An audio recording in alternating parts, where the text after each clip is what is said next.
You ask Tiger to solve. This deals with linear equations with one unknown. The final result is x equals 3. Let's solve it step by step. Group all x terms on the left side of the equation. Subtract 5x from both sides. Group like terms.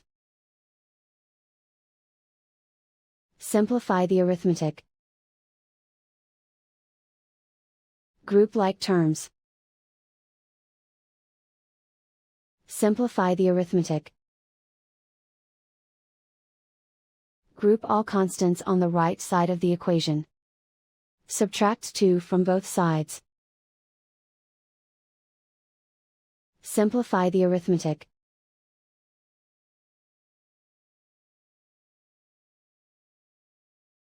Isolate the x. Divide both sides by -2.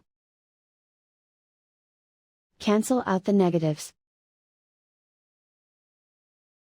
Simplify the fraction.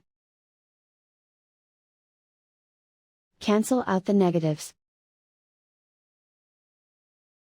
Find the greatest common factor of the numerator and denominator. Factor out and cancel the greatest common factor. And so the final result is x equals 3.